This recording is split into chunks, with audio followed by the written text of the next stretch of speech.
how y'all guys doing today? It's your boy Jermaine from Eat Right Guys Nutrition and Fitness, and today I have a very special video that I think is going to help a lot of you. So I'm going to be interviewing one of my friends, Omar Abdul-Malik.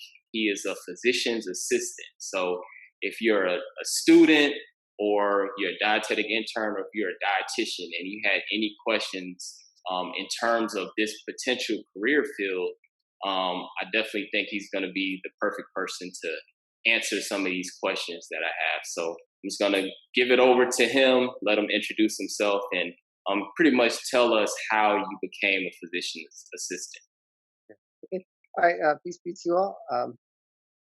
Omar Abdul-Malik, physician assistant, and the way I became a physician assistant was kind of circuitous.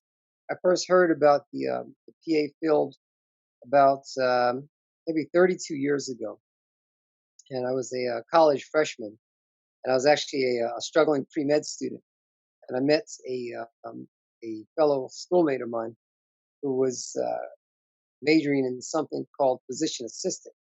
I didn't know what that was, and in my mind, I thought I was trying to go to med school and become a physician. I thought it was ridiculous to go to school to become somebody's assistant. I was just grossly ignorant about the field. And long story short, I did not get into medical school after trying for 3 times, and I did some proverbial soul searching and really questioned why I wanted to be a doctor. Ultimately, it was to try to make a difference in my community. I'm African American, Black American, and I saw a lot of health disparities in our community. Everything from homicide to poor nutrition, a lot of things that I call modifiable health factors. So smoking, alcohol intake, drug use, homicide, very poor prenatal care. So I wanted to do something about this, and after not getting into medical school, I actually prayed about it. I was like, God, what do you want me to do now? Because I looked at chiropractic medicine, osteopathic, which I still really was not sure about, and I happened to meet somebody who was at Howard University's physician assistant program. I'm here in Washington, D.C., and he told me about it. I said, yeah, I heard about it, but he was telling me, like, look, this is what we have to know. And he was reading medical school. I didn't know you had to know a lot of what the doctor does. Yeah, that's what we have to know. We have our own boards, the physician assistant national certification exam, and that got me really interested. And then there was an article in the Washington Post. It was in June 1997, and it said, I think the title was on the front page of the Washington Post. It said, "Physician assistants helping bridge the gap in healthcare," because there's been a doctor shortage, for decades now, and really it's a matter of distribution. We don't have doctors in the most needed areas. So you hear these areas of underserved. The inner city areas where the health outcomes are the worst, the rural areas, of course. So I wanted to do something to kind of meet that need. And after doing some more research, I found, really the PA field was best suited for me. I did that, and then I went on to get a doctorate in health education. Because as you and I were talking about in an earlier conversation, education to me is really key. As we combat obesity epidemic and problems with nutrition, problems with preventable diseases, what I call the big 3. So hypertension, hyperlipidemia, type 2 diabetes. Probably could throw COPD in there. So coronary obstructive pulmonary disease. So that I really enjoyed the PA program. It was only 2 years. now you need it's a master, obligatory master's. So I did my undergraduate in biology and took my GREs and took a graduate record exam and did Howard's program. It's a 2-year program. And then I did a few extra months and got a master's from the University of Nebraska in my master's of physician assistant studies with a focus on infectious disease. And I worked in outpatient HIV medicine and internal medicine. Okay. And so, in terms of like the difference between a physician and a physician's assistant, what are some of the things that a doctor can do that a physician's assistant can't do, as well as what are some of the things that y'all both can do? Well, let's see. Some of the things that a doctor would do, as far as surgery would be concerned, like physician assistants don't do surgery. Okay. We would do. We'd be first assist. But we're not going to be the ones, which is a very high ranking here into prestige and hierarchy. That you're right there with the surgeon. In fact, Dr. Ben Carson, the famed pediatric neurosurgeon, Yeah. from Johns Hopkins University, he's had a physician assistant working with him for years when he was practicing. And one of my mentors, Mr. Bashir Ahmad, has been first assist for, I think it's going on 45 years now. So those are things that physician assistant would not be able to do. We would not be the ones leading the surgery. What we can do is we can have our own patients. We've got prescriptive writing privileges in the United States anyway. We can diagnose and treat patients. There's very rudimentary surgical type procedures that we can do, like incision and drainage, line placement. Let's see, things like that. I run codes. So one of the things that got me excited about being a PA is there was a TV series called ER, and this is back in the mid to late 90s. Really enjoyed this show, and there was a physician assistant on that show actually. I think her name was Jeannie Boulay, if I remember correctly. But she was doing a lot of stuff. She was right there with the doctors. So that really attracted me to the field. So I've been able to do everything that I wanted to do in medicine as a physician. I have no interest in doing surgery at all. I do a lot of education with my patients and the families. I do physical exams, diagnoses, differential diagnoses, order various labs. So your CBC with differential, so complete blood cell count, BMP, CMP, so basic metabolic panel, complete metabolic panel. I've got to be able to interpret those. What does that data mean, and what am I going to do about it? So I'm formulating a treatment plan.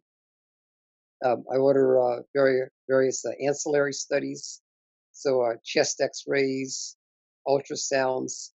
I need to be able to at least have, I would say, a rudimentary understanding of what it is I'm looking at if I'm looking at a chest X-ray.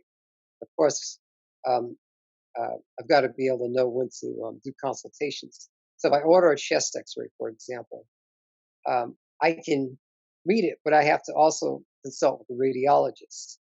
That's really their job. And we're able to specialize.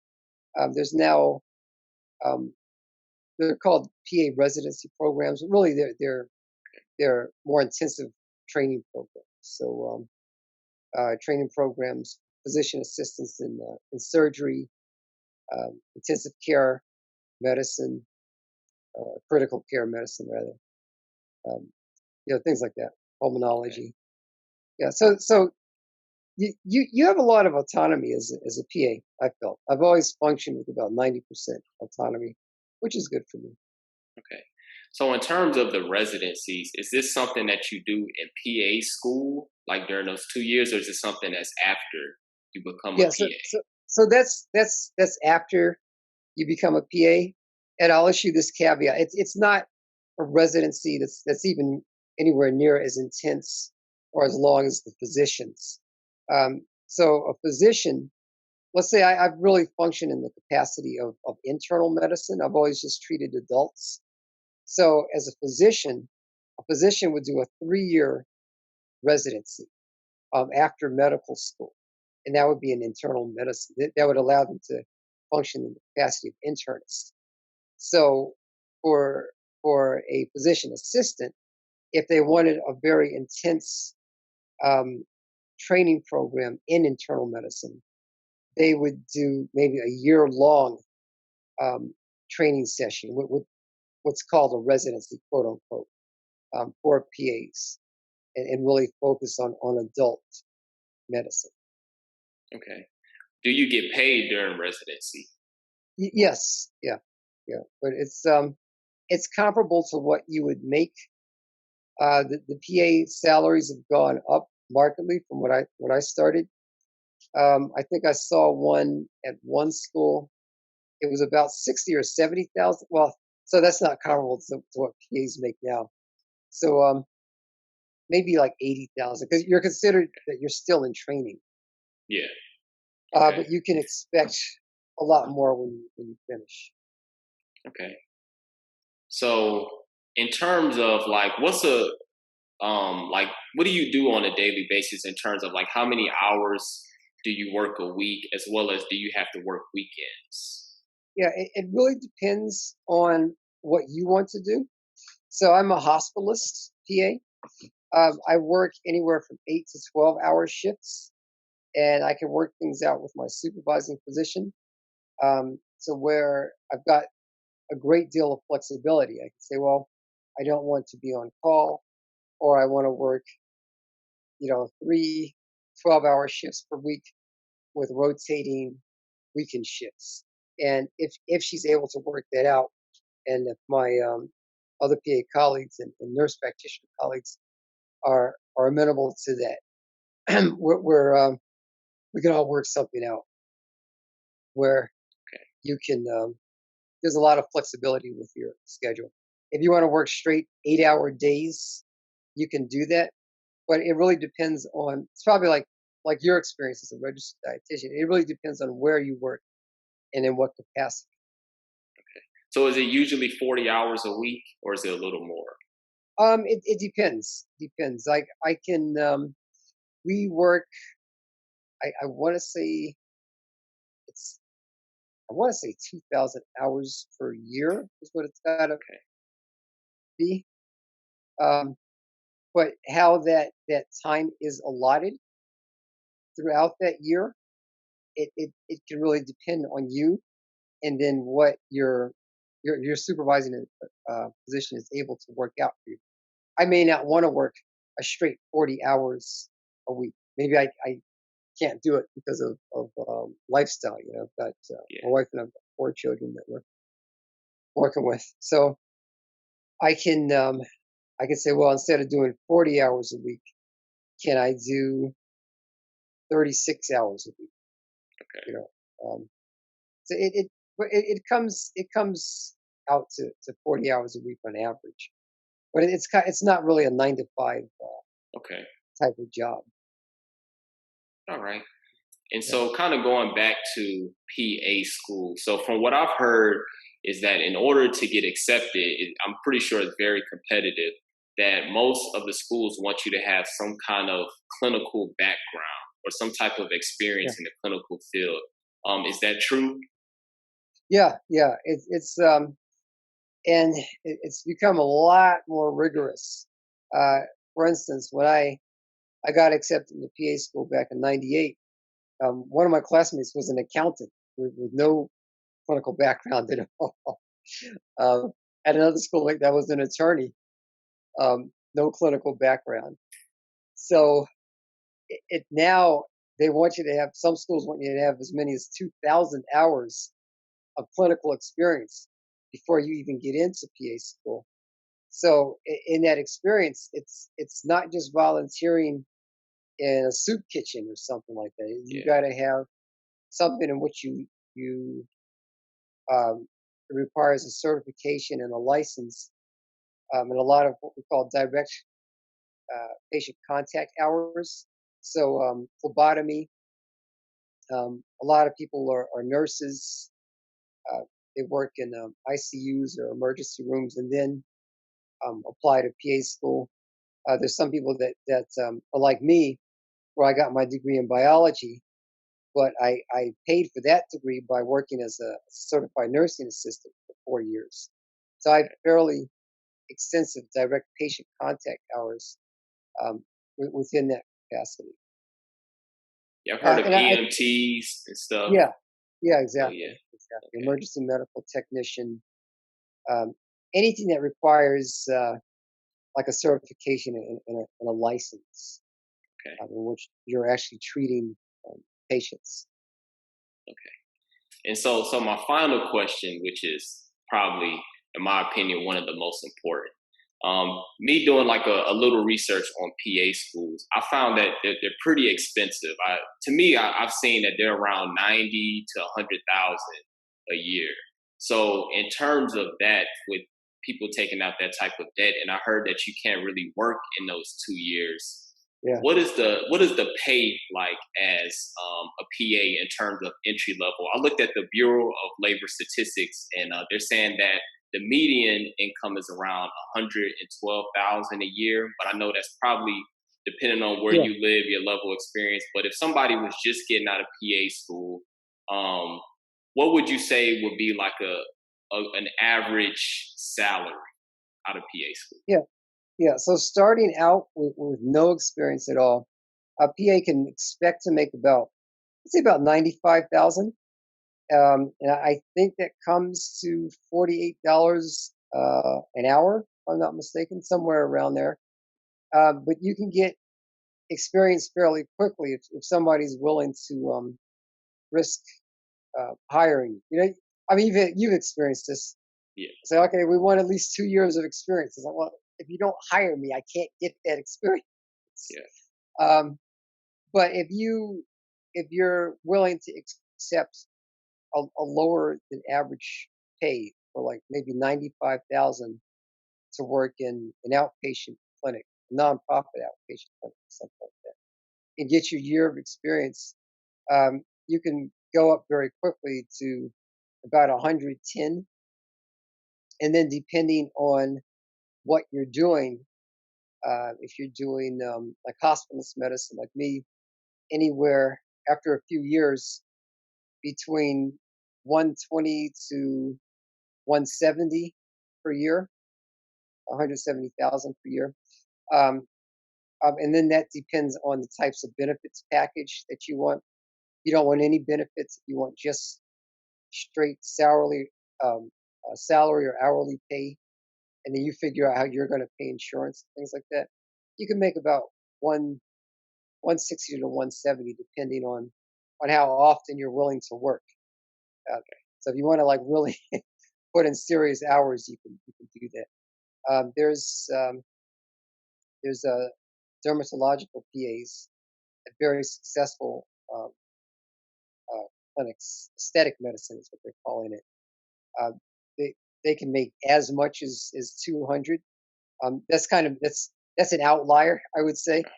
But on average, when you first come out, you can expect to make about 95 to about 100,000. Yeah, okay, yeah. My yeah, that's first job, I'll tell you, back in 90. I'm sorry, not 90, but 2001. I was working for a very small nonprofit organization.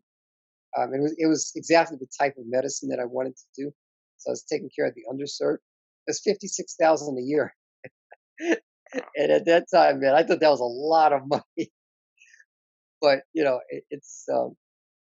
I make about 3 times that just after 20 years experience. okay. Yeah, and that's good to know because I feel like the number one complaint of dietitians is the lack of pay. In Yeah. my opinion, for like an entry level dietitian, you can probably expect to make around 40,000 a year. And like you say, it Really? depends on where you live. Like if you live in like New York or DC or California, like in a larger city, you'll make more than that. But then at the same time, your cost of living is going to be higher. But a lot of people see like if you go on the Bureau of Labor Statistics, they say the median income is like 61,000. And I tell people that's for like an experienced dietitian. But when you just come out Really? of school, even with a master's degree, expect to make maybe around 43,000 a year. So if Wow. I anybody didn't. that's a dietitian, yeah, and because then a lot of dietitians say I don't really want to do this career.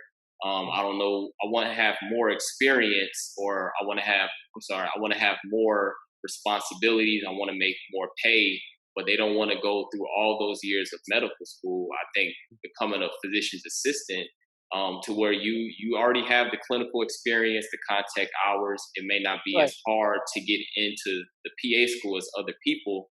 And then once you do those 2 years, then you can probably double your salary and then have more of the responsibilities and still maintain your RD license. So Yeah. I didn't know that RDs made so little. It's yeah, because I mean I personally rely on them very heavily at our hospital. We have a lot of patients that have peg tubes, and they come up hmm, with the formulation, and uh, they work in conjunction with the speech uh, swallow speech therapist. Yeah, pathologist. Yeah, so patients they've had CVAs, cerebral vascular accidents, like AK strokes. So they've got this kind of dysphagia, like left-sided yeah, or right-sided hemiplegia, depending on where the stroke happened. So they can't swallow. The swallowing mechanisms uh, uh, damaged, and they need the peg tubes. But and then we've got patients with cancer and AIDS. So I really, really, I have great respect for the registered dietitian. I didn't know that. yeah. But And I think a lot of hospitals it. are some of the worst paying in terms of Huh, dietitians. Working as a clinical dietitian, you probably get paid at the bottom compared to really? if you specialize in like renal dietitian and like dialysis or become like a certified diabetes educator in an outpatient setting. I found like those settings right there or food service management, those pay more than clinical dietitians Really? get paid. Yeah. Wow. Okay, so you're educating a lot about that. I didn't know. Yeah, and it's interesting because now you need a master's degree. I talked to Yeah. the registered dietitians at our hospital. So they basically the schools are phasing out the bachelor's degrees, and you got to have a master's now, and all that adds up. Yeah. In terms of debt. So Yeah. yeah, it's definitely always finances is always something that you have to look into Yeah, because yeah. I don't care how much you like nutrition, if you're sitting on 50, 60, $70,000 worth of debt when you get out and become a dietitian and you're not making that much money, you're gonna eventually start hating your job or regretting that you Yeah, yeah, became a dietitian. So yeah, yeah. I mean, it's for college. My wife and I've got three of our kids are in college now, and it's we've we're really trying to circumvent debt. So it's savings and scholarships. I told them, I said, I don't want you guys to, you come out of college, like even the state school, yeah, our University of the District of Columbia here in DC, that's 10,000 a year.